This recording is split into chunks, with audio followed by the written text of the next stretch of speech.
बिस्मिल्लाहिर्रहमानिर्रहीम। अस्सलामुअलैकुम। सिरातुल हक चैनल की नई वीडियो के साथ राव कमर रिजवान तमाम दोस्तों को खुश आमदीद कहता है। दोस्तों, आज की वीडियो इंग्लिश में है, इसको आपकी आसानी के लिए ट्रांसलेट किया जा रहा है। दोस्तों, डॉक्टर जाकिर नाइक साहब ने अभी तक कोरोना वायरस के हवाले से कोई बात नहीं कही थी। हालांकि डॉक्टर जाकिर नाइक एक मेडिकल डॉक्टर भी हैं, इसीलिए डॉक्टर साहब ने वीडियो का आगाज करते हुए ही फरमाया कि दुनिया की तकरीबन 50% आबादी इस वक्त लॉकडाउन की वजह से घरों में कैद है और ये लॉकडाउन कोरोना वायरस की वजह से है। और लॉकडाउन का मतलब ये होता है कि आप घर से बाहर रश वाली जगहों पर नहीं जा सकते। इसी वजह से स्कूल, कॉलेज, यूनिवर्सिटीज और सरकारी और नीम सरकारी दफातर भी बंद हैं और इसको कोविड-19 का नाम दिया गया है, यानी कोरोना वायरस डिजीज 2019। इसके बाद डॉक्टर साहब ने फरमाया कि मेरे पास तकरीबन पिछले कुछ अरसे में 1 लाख से जायद मेल्स आ चुकी हैं और फेसबुक पर बहुत सारे कमेंट्स आ चुके हैं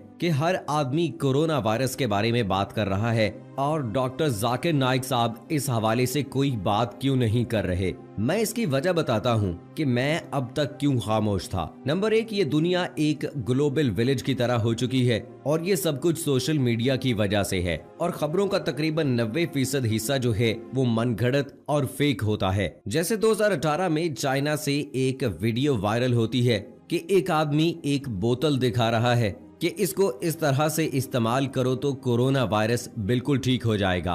उसी वीडियो में एक मरीज सर पकड़कर उछल रहा था और वो फिर ठीक भी हो गया। वो 20 मिनट की वीडियो थी। मैं एक मेडिकल डॉक्टर हूँ, मुझे पता है कि कोरोना वायरस दिमाग पर कोई असर नहीं करता और उस शख्स ने सर पकड़ रखा था। दूसरी मिसाल 2020 में एक डेटॉल की बोतल मिली जिसमें लिखा हुआ था कि ये कोरोना वायरस को मारती है। जब उसकी मैंने मैन्युफैक्चरिंग डेट देखी तो वो 2018 की थी और अगर देखा जाए तो 2018 में कोरोना वायरस का कोई कॉन्सेप्ट ही नहीं था। यहाँ से साफ पता चलता है कि ये सब कुछ जो है प्लान किया गया है। लेकिन एक बात से मैं बहुत ज्यादा परेशान हूँ कि इस वक्त तमाम डॉक्टर, बड़े बड़े उलमा और फुक़हा इस हवाले से बात कर रहे हैं और वबा के बारे में जो हजरत मोहम्मद सल्लल्लाहु अलैहि वसल्लम ने फरमाया है वो क्यों नहीं बता रहे। अगर आप कुरान और हदीस से सही फतवा देंगे आपको डबल सवाब मिलेगा और अगर आप सही नीयत से फतवा देंगे और उसमें अगर कोई गलती होगी तो उसका आपको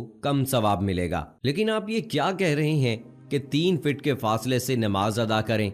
बाज़ जगहों पर तो ऐसा भी देखा गया है कि सिर्फ अजान होती है, नमाज होती ही नहीं है और ये कहा जाता है कि नमाज घरों पर अदा करें। हालांकि मोहम्मद सल्लल्लाहु अलैहि वसल्लम के जमाने में भी ताउन वाले मरीज भी एक सफ में खड़े होते थे क्योंकि नमाज में शिफा है। अगर डॉक्टर गलत दवाई देगा तो लोग मर जाएंगे, लेकिन अगर दीनदार और उलमा गलत फतवा देंगे तो लोग गुमराह हो जाएंगे। अगर हम कोरोना वायरस के बारे में बात करें तो इसकी बहुत सारी किस्में हैं। इनमें से 20 किस्में अहम हैं। इन 20 में से 5 जो हैं वो इंसानों को मामूली सा बीमार कर सकती हैं। इतना नहीं कि जितना लोगों को खौफ दिलाया जा रहा है। खौफ की यहाँ पर मैं एक मिसाल देता चलूं कि एक शख्स को फांसी देनी थी। तहकीक करने वाले इदारों ने हुकूमत को कहा कि हम इस मुल्जिम को फांसी नहीं देते, बल्कि इस पर एक तजर्बा करते हैं कि हम इसको कहेंगे कि हम आपको फांसी नहीं देते, हम आपको सांप से डसवा देंगे। चुनाचे उस शख्स को स्ट्रेचर पर लेटा दिया गया और उसके मुंह पर कपड़ा डालकर उसके पाँव में 2 सुइयां इंजेक्ट की गईं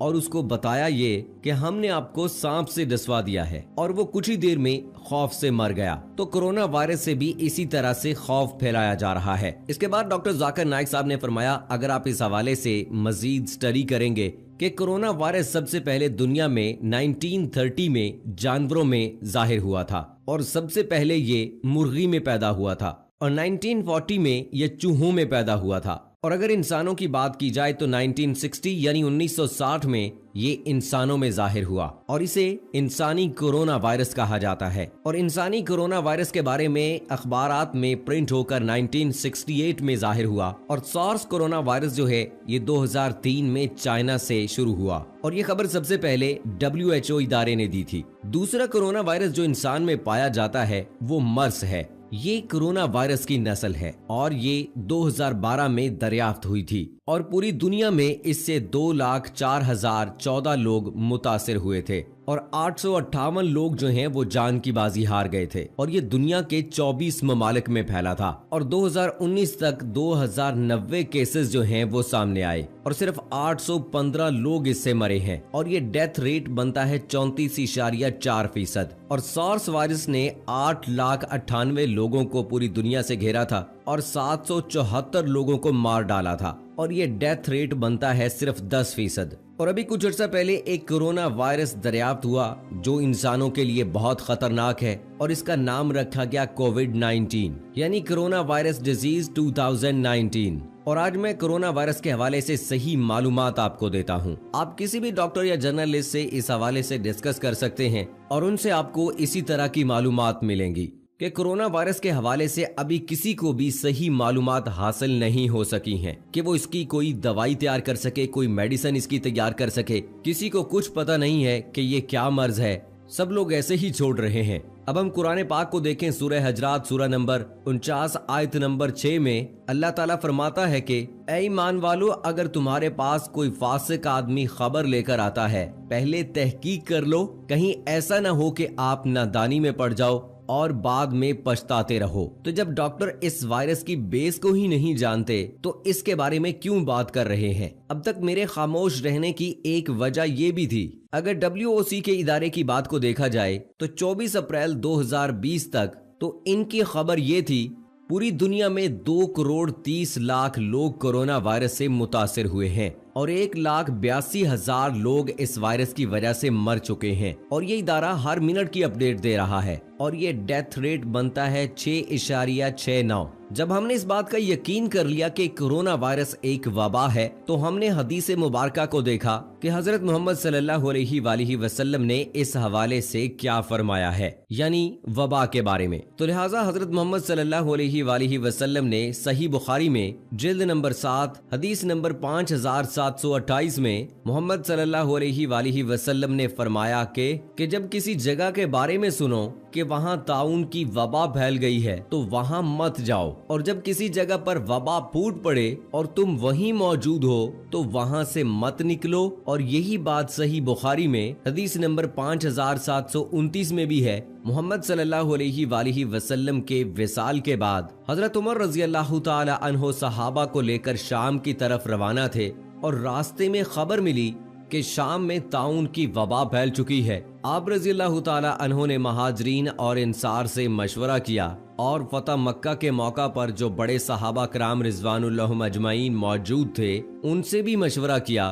तो उस मशवरे में ये तय हुआ कि वापस मदीने चलो। तो हजरत उमर रजी अल्लाह तआला अन्हो ने ऐलान किया कि मैं भी सुबह वापस मदीना रवाना हो जाऊंगा और आप लोग भी वापस मदीना रवाना हो जाओ। इस पर हजरत अबू उबैदा रजी अल्लाह तआला अन्हो ने अर्ज की कि क्या आप अल्लाह की तकदीर से भाग रहे हैं, आप शाम नहीं जा रहे हैं? तो हजरत उमर रजी अल्लाह तआला अन्हो ने फरमाया कि हम एक तकदीर से दूसरी तकदीर की तरफ जा रहे हैं। अगर तुम्हारे पास ऊंट हो और तुम उन्हें एक वादी में ले जाओ और उस वादी का एक किनारा सरसब्जो शादाब हो और दूसरा किनारा खुश्क हो तो आप इन ऊंटों को अल्लाह ताला की तकदीर से ही चराओगे, हालांकि तुम्हें इख्तियार होगा। इस दौरान हजरत अब्दुर्रहमान बिन औफ तशरीफ लाए और फरमाने लगे कि इस हवाले से मेरे पास एक इल्म है कि मोहम्मद सल्लल्लाहु अलैहि वसल्लम ने फरमाया कि जब किसी जगह पर वबा हो तो वहां मत जाओ, और अगर तुम खुद वबा वाली जगह पर हो तो वबा वाली जगह से मत निकलो।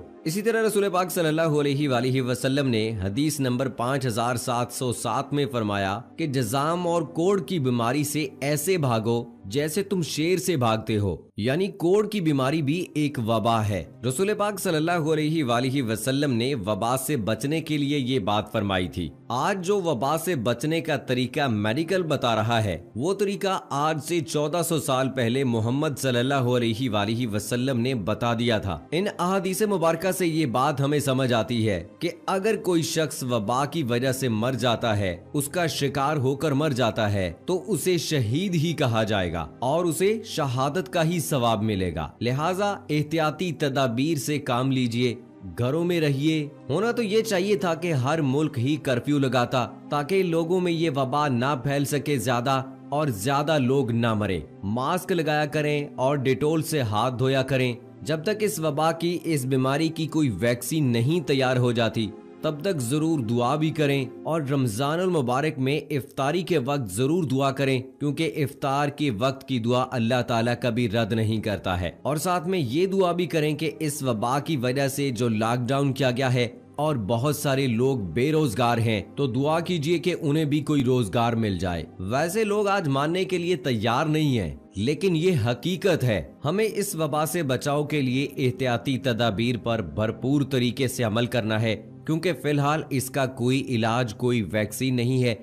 इससे बचाव का तरीका एक ही है, वो ये है कि एहतियाती तदाबीर इख्तियार की जाएं, घरों से गैर जरूरी तौर पर ना निकला जाए। अगर जरूरत के मुताबिक घर से निकलना भी पड़े तो तमाम एहतियाती तदाबीर इख्तियार की जाएं। चेहरे पे मास्क पहना जाए, हाथों पर ग्लव्स पहने जाएं, नाक, आंख और मुंह को ना छुआ जाए, लोगों से मिलने से गुरेज करें। अगर मजबूरी के तहत मिलना भी पड़े तो थोड़ा फासला जरूर रखें, ताकि अगर वो शख्स इस वबा का शिकार है या आप शिकार हैं तो आपकी वजह से वो या उसकी वजह से आप इस वबा का शिकार ना हो जाएं। कोरोना वायरस आपके घरों में तब तक नहीं आता है जब आप उसे खुद बाहर नहीं लेने जाते हैं। ये ना सिर्फ बच्चे, बूढ़े, बुजुर्ग, रंग, नस्ल, किसी का कोई फर्क नहीं करता, ना ये किसी मजहब को देखता है, बल्कि ये किसी को भी हो सकता है। इसलिए जरूरी नहीं कि इसका शिकार सिर्फ अमेरिका है या चाइना है, इटली या स्पेन है। ये रंग, नस्ल, मजहब और मसलक की तफरीक किए बगैर किसी भी इंसान को हो सकता है।